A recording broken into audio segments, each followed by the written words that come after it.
This is Embodied from PRX and WUNC. I'm Anita Rao. Author Ruth Whippman can pinpoint the exact moment when she first felt scared about raising boys. It was 2017. She was nearly 9 months pregnant with her third boy, and the Me Too movement was taking off, with constant headlines about men's harmful behavior. In my own personal life, I just had this kind of terror of, how am I going to raise these boys to be good if the world is telling them that this is okay? That moment sent her on a journey to better understand the experiences of American boyhood, what was going wrong, and how she and other parents, including her husband Neil, could change the tides. It's not sort of expecting immediate results around everything you're doing. It's sort of just trying to counter what I suspect is the dominant narrative they get, which is a very traditional narrative around what masculinity is and how they should be with their friends. A new playbook for raising boys just ahead on Embodied. Hey there, it's Anita. If you're looking for a new podcast to listen to that's focused on relationships, dating, romance, sex, and more, then you need to check out the new season of Love Letters from the Boston Globe. In this season, the big question they're exploring is, can people change? And in doing so, can they be better at love and relationships? Each episode brings real stories of transformation, resilience, and growth. You're going to hear from people navigating big life changes, mending broken bonds, and learning what it truly takes to evolve. Listen or watch the new season of Love Letters from the Boston Globe wherever you get your podcasts. There's a feeling we talk a lot about on this show when you finally get clarity about something you've been experiencing in your body your whole life, and suddenly everything makes more sense. I have a podcast recommendation for you that dives deep into this exact feeling. It's a new show called Climbing the Walls. It's from the perspective of a science journalist who lived much of her life feeling like she was constantly falling short, until she got an ADHD diagnosis at age 36. Daniel Elliott joined a cohort that's grown exponentially in the past few years, adult women with ADHD. She brings her reporting chops to the questions, why women, why now? And how has this underdiagnosis affected women's mental health? Climbing the Walls is produced by Understood.org, a nonprofit dedicated to supporting people with learning differences like ADHD and dyslexia. To listen to Climbing the Walls, search for Climbing the Walls in your podcast app. That's Climbing the Walls. In late 2017, journalist Ruth Whippman was nearly 9 months pregnant. And every time she picked up her phone, she saw a similar headline. Oscar-winning movie producer Harvey Weinstein says he is taking a leave of absence following a New York Times report alleging decades of sexual harassment. Congressman John Conyers is increasingly isolated from his party and his biggest backers on Capitol Hill after multiple allegations of sexual misconduct. Another meteoric fall from grace as tonight comedian Louis C.K. comes clean. Ruth was already the mother of 2 boys, but it was when she was pregnant with her third boy in the midst of this cultural reckoning with male power that she felt a shift. And I thought, hang on a second, this is really scary. I'm a feminist and I'd always advocated for the rights of women and girls. I thought a lot about the way that we socialize girls, but suddenly I was like, there is something seriously wrong about the way that we're socializing boys if this is happening on such a systemic level. While on the one hand, Ruth was cheering on the Me Too movement, she also felt defensive of her boys and deeply uncertain about their future. It almost became as though if you were progressive in that moment, you were on the side of women and girls. And if you were kind of conservative or on the right, you were on the side of boys and men. It felt like a zero-sum game. It had to be one or the other. And I just felt this can't be right. There has to be more to it. This zero-sum game left her with a big open question. How could she raise her boys well with expansive possibilities without betraying her feminist principles? This is Embodied, our show tackling sex, relationships, and your health. I'm Anita Rao. This moment in 2017 set Ruth on a journey to better understand the experiences of American boys and how she and other parents could change the tides. Her research culminated in the book Boy Mom, Reimagining Boyhood in the Age of Impossible Masculinity. Although Ruth and her husband Neil grew up in the UK, they're raising their kids in California. So the first step in this journey was getting clarity about what was going wrong and further unpacking the cultural expectations around American boyhood. I think I grew up with this idea that everything works great for boys and men. You know, the system works great for them. They have all this male privilege. They have all this sort of access to power. And it's women and girls who are at this terrible disadvantage systemically.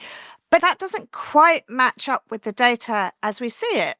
These statistics are almost becoming kind of a cliche at this point, but it's like boys are falling behind girls academically at school from kindergarten through to college. Around 60% of college entrants now are girls, you know, and only 40% are boys. There's this failure to launch phenomenon where more boys than ever are just kind of living at home with their parents and not either working or going to college or finding a partner. There's a male loneliness epidemic. And when it comes to mental health, boys are really in crisis. They're nearly 4 times more likely to die by suicide than their same-aged female peers. So there's obviously something very wrong going on at a systemic level. This system is obviously not actually working that well for boys and men either.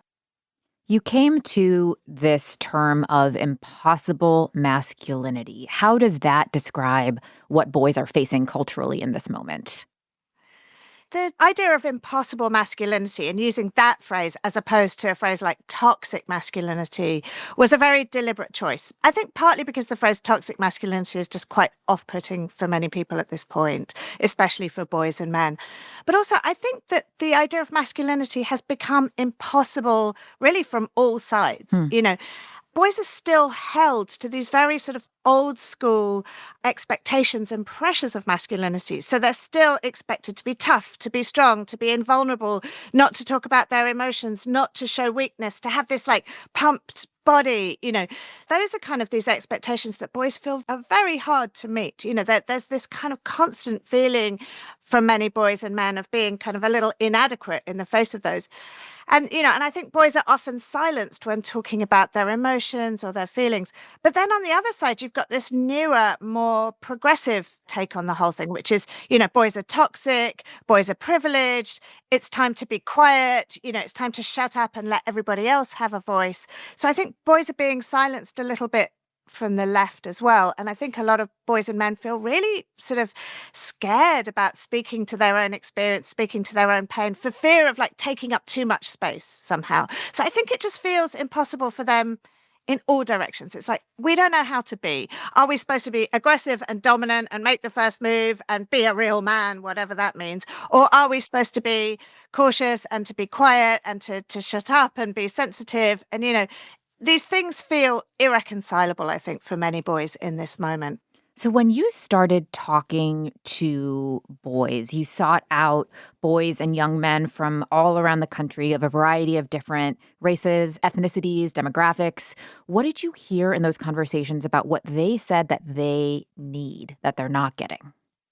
So it was really interesting because you're right. I spoke to many, many boys from very different backgrounds, very different geographic locations, very different situations. And what actually really stood out was not really the differences in what they were saying, but more the similarities. If there were any kind of headlines in it, I think the main one was loneliness. Over and over again, young men and boys told me that they felt really lonely in this moment, really shut down and really lonely. And I think that came from a variety of different sources. Some of these boys were genuinely kind of isolated and weren't spending much time with other people. And that's a trend that you see in the data, that boys and men especially are spending far less time socializing in person with peers and far more time online. But a lot of these boys actually did have a lot of friends. You know, they had mates, they had sports teams, they had people to hang out with. But they often felt that their relationships were quite superficial. Like they couldn't really show their kind of vulnerable, messy selves to their friends. They had to like perform this kind of masculinity and be competitive, be rigid, be funny, be a laugh. But they couldn't really share their deeper emotional selves. And I think a lot of them were crying out for that kind of connection. You know, I scratched the surface with these people. First, they get on the phone, or, you know, I meet them in person and they're all kind of posturing and I don't care. And by the end of the interview, they were just really revealing so much stuff about how isolated and lonely they felt and how they craved these deeper connections, but didn't really know how to go about getting them and didn't feel like they had the social permission to act in that way. What you're saying there of not knowing how to go about getting that connection or go about building those relationships is kind of this thread that you really land on in your book, which is that teaching boys emotional vulnerability and teaching them the skills to be able to nurture those parts of themselves could be a really core tool in shifting the experiences of boyhood. Is there a moment or a story from your research that you think really illuminates that? Yeah, I mean, I think it's one of these things that once you see it everywhere. I remember this one moment when I was actually in the bookstore with my 3 boys, and we're looking at books and magazines, and I see this magazine that's on the shelf, and it's very clearly aimed at preteen girls. You know, it's got a pink cover and it's sparkly, and there's like a friendship bracelet giveaway and all this. And it's like, boys, stay away. Do not go anywhere near this. And I open it up, and the first story in the magazine is this story of this girl, and she's been invited to these 2 birthday parties that are happening at the same time. And she's really scared that she's going to like disappoint one of the friends by not going to her party. So she comes up with this whole scheme, and she's like, decides to like secretly run between the 2 parties and like go to do the games at one party, then sprint across around the block and go to the other party and do the games there, and then back to the other one for the cake, and then sprint back. And she just kind of exhausts herself with all this like emotional labor.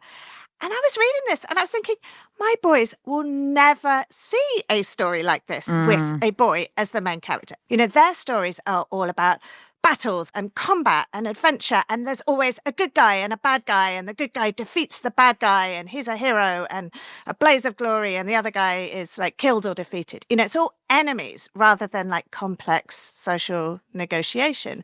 And you know, all of these things are fine. It's not like any one of these is better than the other, but I realized that boys and girls are getting very different messages about how to show up in the world, what friendship means, what their responsibilities are, what they can hope to get from human interaction. And I realized that we just are not teaching these complex relational skills to boys in the way that will lead to these very intimate, very involved relationships that girls and women tend to access more easily.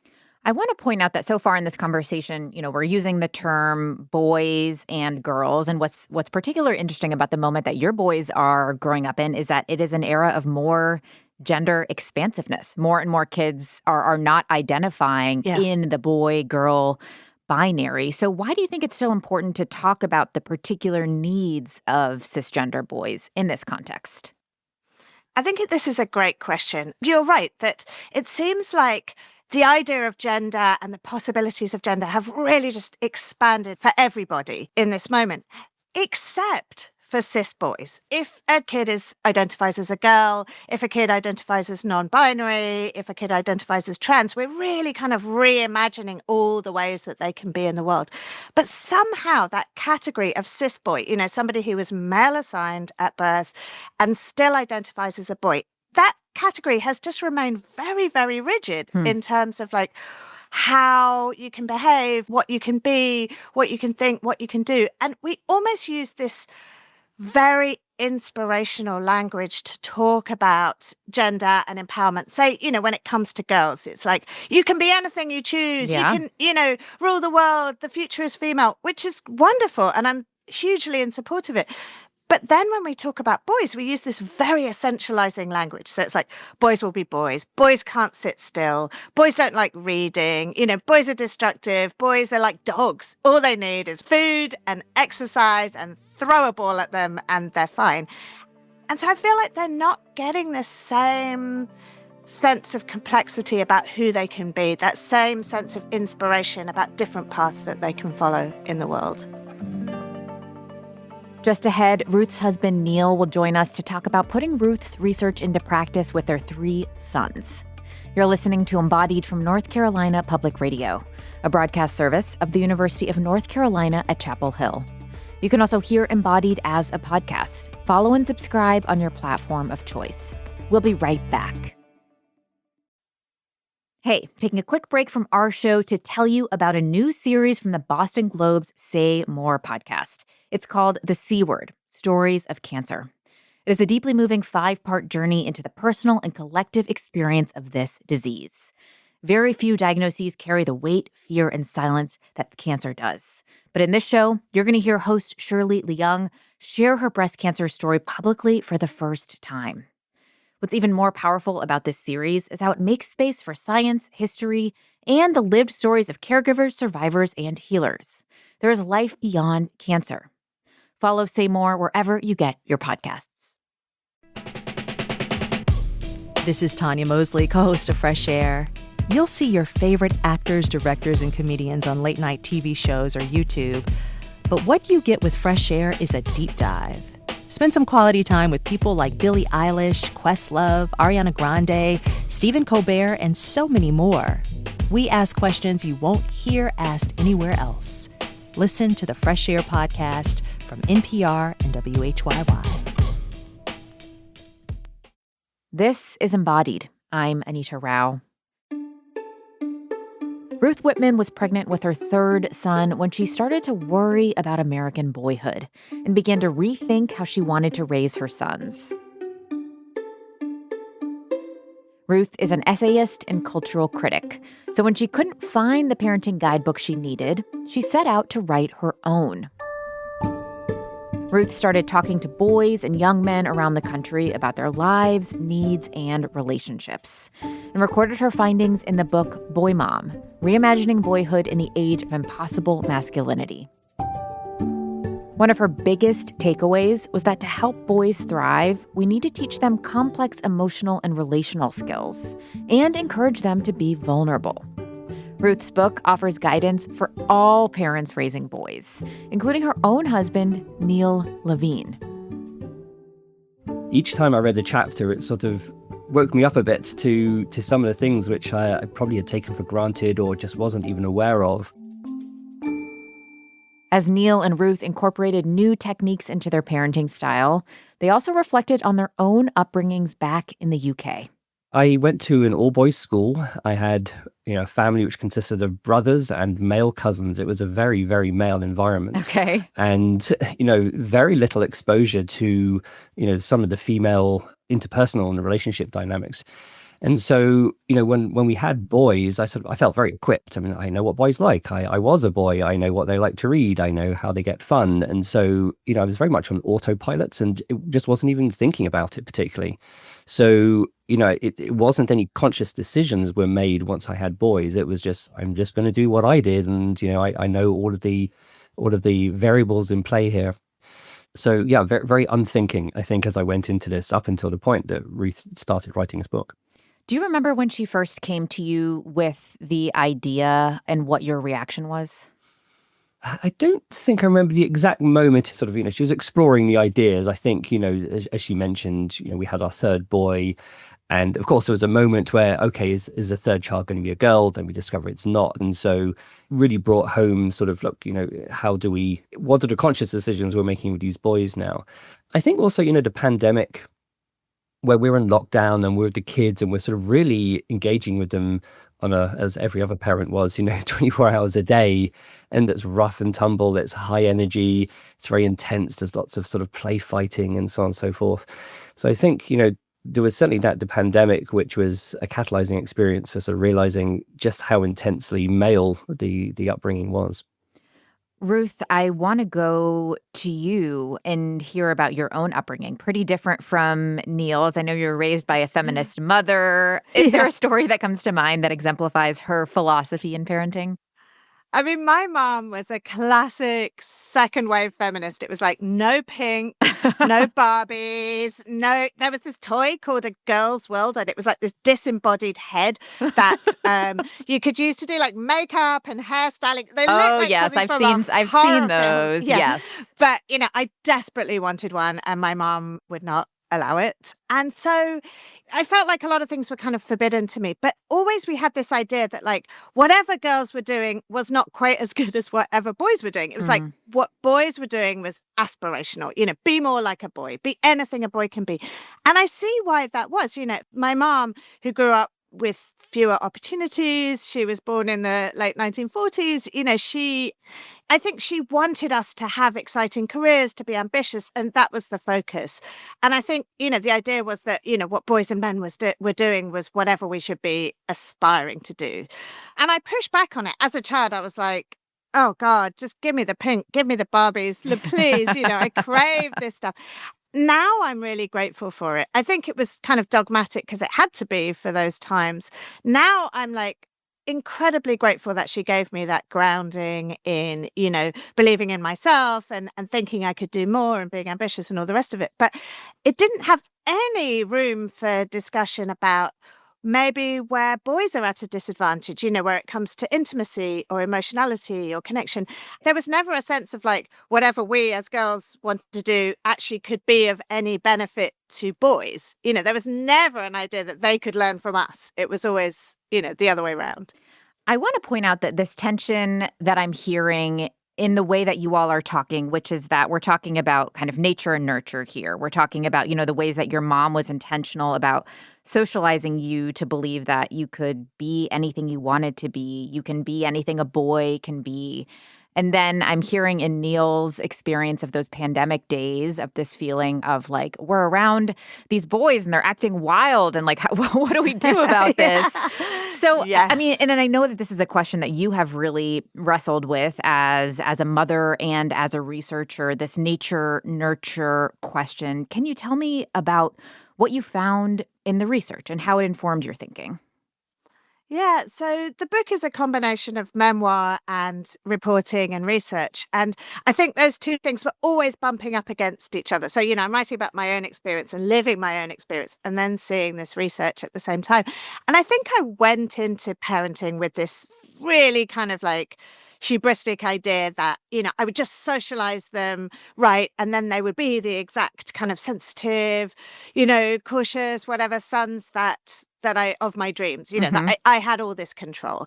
And then, of course, I had these three boys. They are every stereotype of boyness. They are rambunctious, they're wild, they love play fighting, they love Nerf guns, they love, and my socialization felt extremely inadequate in the face of that. I was like, oh God, So I dug into the research and it's really interesting because there are differences at a group level, and there will always be many, many, many exceptions. But at a group level, there are differences between boys and girls that are rooted in biology. But in a way, they're slightly different ones than the ones we think of.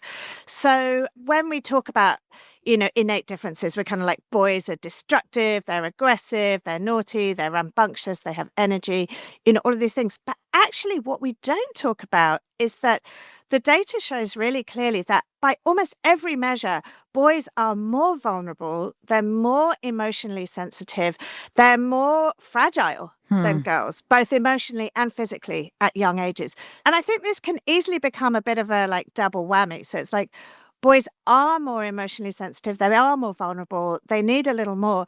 But because of our ideas about masculinity, we kind of give them a little less. And this shows up in the data as well. So it's like we handle baby boys and girls differently. We throw boys around and give them all this roughhousing, whereas we tend to give girls more like caretaking and nurturing touch, for example. We talk to boys less about their emotions and their feelings, and we talk to girls about these things more, and on and on and on. So we tell boys that they have to man up and be tough and be strong. So I think they get a little less of that kind of really nurturing, emotionally led care than girls do. And so what starts off as a small difference becomes really quite a big difference by adolescence. So, Neil, I want to come to you and get into some of the practical aspects of this, how the two of you have taken these theories of wanting to cultivate more emotionality, stronger interior lives, more emotional vulnerability for your boys, and actually put it into practice. You have boys that range currently from 7 to 14. So is there a story that comes to mind or a specific example of a way that you have tried to do this for your boys? So, yes, there's definitely been things we've tried deliberately. So the stories we read. I still read to my 7-year-old at bedtime, and being much more conscious of the sort of variety of content he reads, and sort of not default to this sort of the more simplistic sort of hero stories that certainly I read when I was a kid is definitely one of them.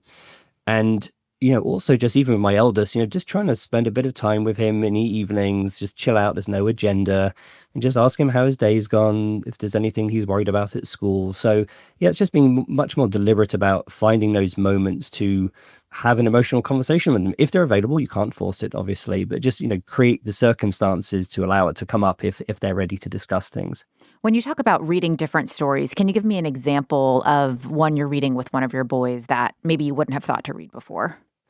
So the Ivy and Bean series is a good example that, I started reading it to my 7-year-old, and, it's very much about the relationship between these two girls and the things they get up to. And look, it's designed for, young elementary school kids. It's not a lot of sophisticated tales, but it's about friendship and how they upset their friends or the friends upset them. And it's not that I'm only reading that, but it's, ensuring that there's a blend of that alongside, the Harry Potter or, the other sort of traditional franchises, which you inevitably get drawn into as well. What do you do when you are trying to create that space and your boys don't want to engage? Like, how have you figured out how much to push or how much to be in silence? Are there any examples that come to mind of that? Because I feel like that can be really hard when you're trying to encourage a behavior, but you don't want to overdo it. Yeah, I mean, look, there's I wouldn't claim to be an expert at any of this at all, and you can't force anything. It's just, sitting in a room with no agenda, I think, is like a really powerful thing. There's so many times as a parent, you're going in to ask them about their homework or to tell them about, something that's happening over the weekend that we all have to go to. But it's just going in with no agenda and, just shooting the breeze and, just talking about something random to get the conversation going. And you can often then pick up if they're at ease, they're feeling happy, or if you can tell there's something, that's weighing them down, they're a little less responsive. And then you can probe and say, hey, you sound a little down, or you seem a little quiet this evening. Is there something going on? Something you want to share? And, you let them, you can't force it, but at least they know you're there. And I think also the other thing is just for me to be a little transparent with them. If I've felt a little snippy during the day and I know they will have picked up on it, then I'll say, hey, I'm sorry I was like that earlier, but it's because of, something that happened at work, or, some other reason I've been feeling ill or whatever it is. And so just, to show them that I can also be emotionally communicative with them as well. That's really interesting, and that feels like a notable shift. I know when thinking about my own parents, like there was a lot about their interior emotional lives that happened behind closed doors, and it took me until adulthood to understand what they were going through emotionally when I was a kid. And I think it's important to model that for kids. Ruth, I'm curious, like, how you and Neil have talked about modeling your own emotional vulnerability and interior lives in front of your kids and how to navigate that. Yeah, I mean, it's a real balance, isn't it? Because you don't want to burden them Right. with, all of your like terrible feelings or problems, if those occur. And I think it's finding a way to be authentically human with them. I think there's something about modern parenting that can get a little bit robotic. I think people are reading a lot of parenting books, and it's like, here's your script for talking to your child about this, or here's your script for how to approach that. And I think I tried to strip that away and just be like, show up as my authentic self with them within reason, what's sort of appropriate for their age. We got to have a sense of humor about it as well. It's not like there's a way that this stuff can be so earnest, and Yeah. it's like, now is the time to talk about our emotions and our feelings. And I think it's more like just seeding a little bit through the day, having them know that we're available for that we're emotionally open. I don't want it to be too heavy, because then I think that can be really off-putting for kids as well. I don't want it to feel like a burden for them. Neil, we did a show a couple of weeks ago about the challenges that men face with friendship in adulthood, not having many close friends, finding it really difficult to be open and emotional in existing relationships. And I'm curious about how you tried to help your boys nurture friendships, knowing what you know about the beauty of that emotional vulnerability. Yeah, so, it's actually a good example is when you hear on the grapevine through parents, and if some kid was ill, they weren't feeling well, or a relative passed away or something, that, you hear that from other parents. And I would ask them, how's your friend doing? I heard that today, their grandmother died, or they were ill. and sort of encourage them to sort of just become a little bit more emotionally curious about the state of their friends and not just assume everything's fine and they can go in and joke around with them and do the normal things at recess, but actually, you should go check in on that person and see how they're doing.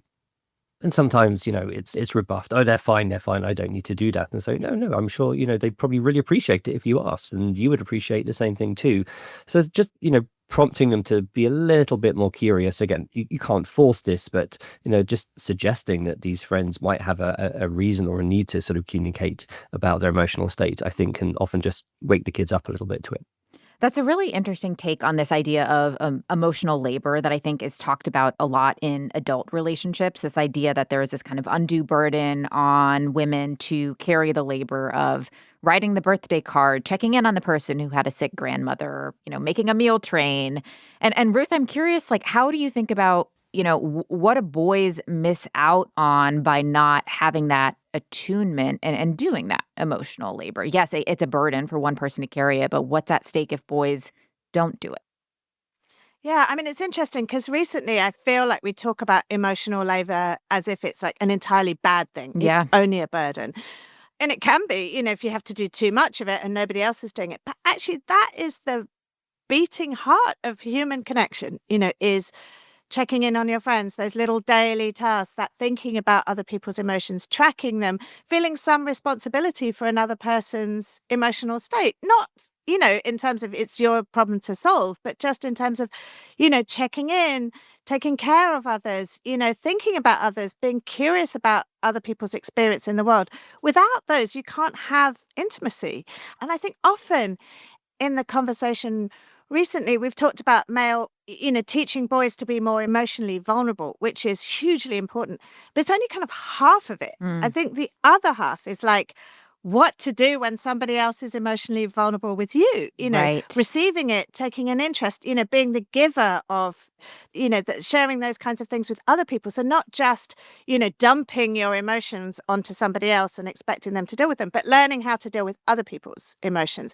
We need both in order to have connected friendships. And I think girls and women are taught those things in so many subtle ways, whether it's through stories, whether it's through books, whether it's through modeling, whether it's through just a kind of general cultural expectation.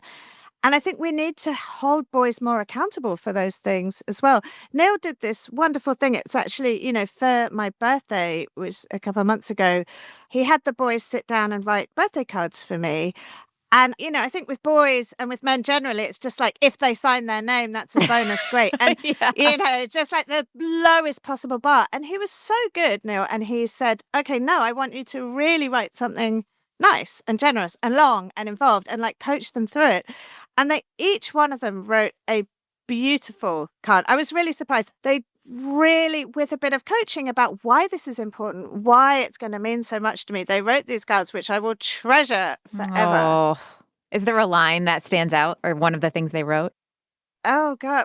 Well, my eldest wrote this beautiful line, which I thought he'd written, "You will always have a place in my heart," but he'd actually written, "You will always have a palace all to yourself in my heart." Which I was like, oh, God, this is just I just burst into tears when I read it. And I was like, did you say place or palace? And it was like, palace. I was like, amazing. So, it's just obviously not saying that kind of stuff all the time, day to day, but I think it's just really calling them out on it and saying, don't do a rubbish job on this. Do a real job. Really think about that person and what they need.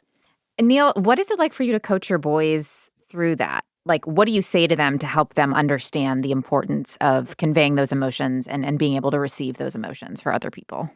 I think it's nothing particularly complicated. It's just you're reminding them, when we're going out buying birthday presents, let's really think about what your friend would like to have, not the thing you would like to get yourself or the thing you think is cool. It's let's really think about, what are they into, what they like to do. And, it's just these gentle nudges to sort of remind them that, look, these people are your friends. They're your friends. You have the same sense of humor. You might be into the same things, but they they have their own emotional interiority, and let's think it through as we're doing something fairly mundane like buying a birthday present.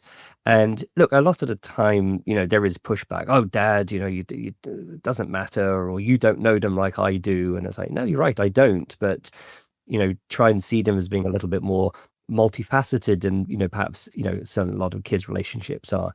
And again, it's not that it even has to have a direct impact there and then, whether it's writing a card or asking them to talk to a kid who's having some issues. It's just reminding them that there is something in there, and they may not be curious about it at this moment in time, but just making them realize that there is a depth to people that they can explore and they should be aware of, such that when they get older, hopefully it's just a bit more there in the background. Because as Ruth said, I think a lot of the way girl stories and whether it's that birthday anecdote that the birthday story anecdote Ruth gave, being aware that, listen, my kids aren't getting a lot of that constantly from the media, from their conversations at school. So just trying to put a little bit of it in from me as I'm parenting them. So as they get older, it's hopefully, it's diffusely impacting their understanding of their relationships later on in life.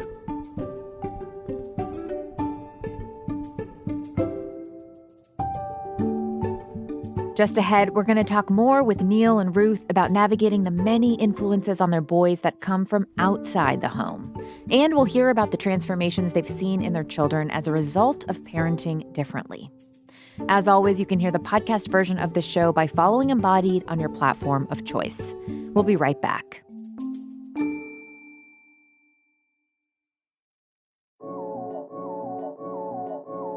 This is Embodied. I'm Anita Rao. Today, we're talking with journalist Ruth Whippman and her husband, Neil Levine, about how they're parenting their 3 boys to encourage deeper relationships and more emotional vulnerability.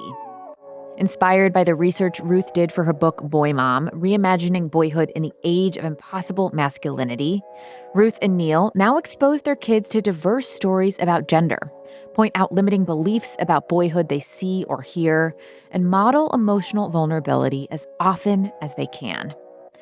But there's still the challenge that their influence only goes so far. There is the world that the two of them are building inside their home, and then there is the bigger world out there, with conflicting messages about who boys should be. I asked Neil how he thinks about that tension. This is true of everything in parenting. It's, what you do at home and what happens out in the world once they go to school or they're hanging out with their friends. And yes, I mean, the tension is it's inevitable. You can't get away from it. And so I tend to think of it as it's not programming. It's not sort of, expecting immediate results around everything you're doing. It's sort of just trying to counter what I suspect is the dominant narrative they get, which is a very traditional narrative around what masculinity is and how they should be with their friends. And so it's just this general sense of, look, I'll do the best I can at home to sort of model some sort of slightly different or more progressive understandings about themselves as boys, recognizing that they're still going to be swamped with the media messages and marketing messages and the standard conversations. But yeah, it's just, you hope that the message they get from the parents is hopefully still the most dominant or maybe pervasive message that sort of sits in there.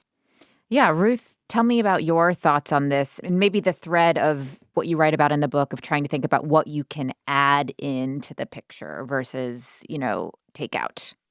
Yeah, I mean, it's such a difficult question. I think it's one that applies, as Neil said, to every parent in every situation. How can what I do at home carry them through all these difficult things that they're going to come up against? And I think he's right. You can only do the best you can. In terms of your question, I think, at least for me, I've tried to make it more about adding things in rather than forbidding things. Partly, I think that's probably a reaction to my own upbringing, where there are a lot of forbidden fruits, and those things then often tend to take on this added glamour. So, I don't want these things to take on this added attractiveness. So they can have the Nerf guns, they can have the screen time, they can have all these things. I don't want them to feel deprived, but it's just adding in these other things as well. Similarly with screen time, it's not about forbidding screen time. It's about prioritizing real world connection as well. I think it's just, and you don't want to be in a battle with your kid or to make them feel like they're your sort of big social project or something. And I think it's also at the heart of it about just building the best possible relationship that we can with the kids that we have, as ourselves. And I think that is the buffer. That is the thing that will carry them, hopefully, we hope and pray, through life, and the best defense against what is going to come at them from the world. You spend a lot of time in your book, as we said, interviewing boys and men, hearing what their needs are. And you were really in search of where the spaces were where they could be deeply open and vulnerable with one another. And one of the more shocking parts of your book and revelations that you had was in these online groups of involuntary celibate men or incels. Ironically, in these spaces, boys were actually able to be really open with each other. You actually saw and heard a lot of emotional vulnerability in those spaces. What was happening in these spaces that allowed for that kind of connection? If anything, this was the biggest shock of the whole process of writing this book. So I have a chapter about incels. And if your listeners don't know what incels are, they're these involuntary celibates, it stands for. And it's these boys who are, or young men often, who are lonely, they don't have sex, and they're on these online forums, which are often extremely misogynistic, extremely racist, extremely toxic in all kinds of different ways. It's kind of part of the manosphere that people talk about, the online manosphere. And these guys, often have a lot of trauma. They have a lot of pain. They feel rejected. They feel like they cannot meet these expectations of masculinity. And they're on these forums, which are some of the most toxic places on earth. I spent time in these forums and I was just like, ugh, I wanted to have a shower literally every time I, went onto one of these places. But what was really fascinating was that alongside all this toxic, horrible content that they were churning out was this real emotional vulnerability. And I went deep and interviewed a few incels themselves, over a long period of time. And what these guys were telling me was that these spaces actually provided them a sense of belonging and connection and this ability to be emotionally vulnerable in a way that they felt they could not be anywhere else in real life. So they talked about their mental health. They talked about feelings of depression, of loneliness, of suicidal thoughts, And I think they were seeking belonging and connection in these spaces. And this was what was so chilling, which is if we want our sons not to go looking for belonging and connection in the toxic manosphere, we need to provide it for them elsewhere. We need to provide that kind of listening, that kind of empathy, that kind of community in other spaces. There's such a push-pull with talking about, internet culture and online culture because there are ways in which you can find people that, you feel seen by if you're isolated in a particular place. But then there are also ways that you can feel people that you're seen by who reinforce certain ideas. Absolutely. So how do you think about kind of, I guess the role of online spaces versus in-person interaction for cultivating belonging in boys?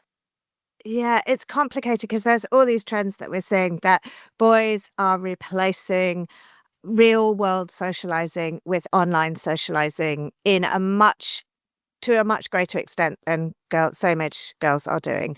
There's a decline in real world socializing for everyone, but this is a much steeper kind of decline for boys. And male spaces have often kind of migrated online.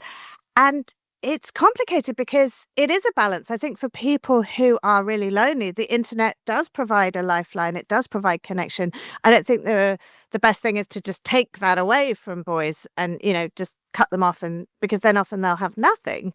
But at the same time, I think we need to work towards providing more forgiving, more generous spaces in real life. So I think in this sort of micro generation of boys that have grown up in the shadow of the Me Too movement, negotiating sex and relationships is so complicated and fraught. So I think for them, we need to extend boys some empathy. We need to help coach them through this difficulty rather than to kind of painting them as these villains who, or these sort of potential predators. I think we need to look at the complexity of this moment for boys. It's interesting, Neil, I want to put this question to you building off of what Ruth is talking about how, if we don't want boys to go to these spaces online to find belonging, we need to provide them alternate spaces. We need to provide them a compelling narrative that pulls them away. Are there examples of kind of spaces for belonging that you all have been trying to cultivate for your own boys outside of your family?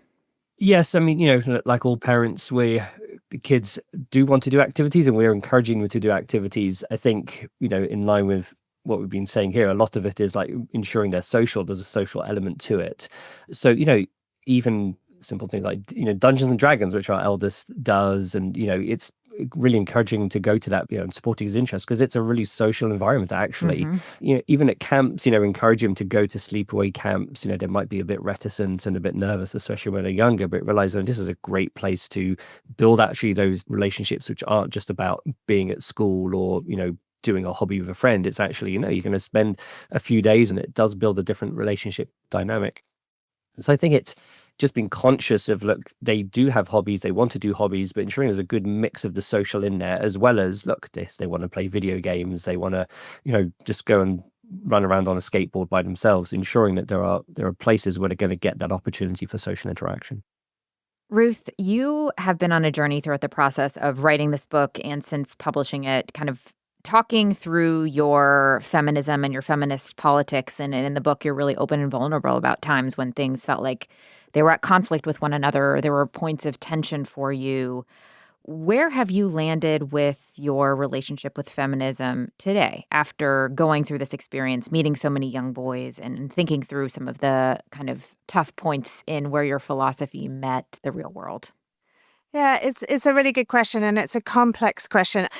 The book opens, there I am, like 9 months pregnant, Me Too's happening. I felt like feminism was in conflict with the sort of raising good boys. I felt like maybe, that my feminist principles were like harming my boys. And I think the journey of writing the book really took me to a different place, which is just like, absolutely, we need feminism. And feminism helps boys and men. This same system of patriarchy, which is oppressing girls and women and holding them back and stealing their rights and all the rest of it, is also so harmful for boys and men. And, I wrote this line in the book, which was like, under patriarchy, boys and men get everything except the thing that's most worth having, which is human connection, human intimacy. And so I think, we're all victims of this thing together. These things are not in conflict with each other. I think feminism can help boys. And actually, I believe, we all rise together and we all fall together. This system is not helping any of us. So I do not believe those two things are in conflict at all. I would love to close with both of you on some more stories of your boys and examples of some of the change or transformation that you've seen in them. And maybe we can start with your youngest son, 7-year-old Abe, who I don't feel like we've heard as much about. Curious for either of you if there's a story that comes to mind.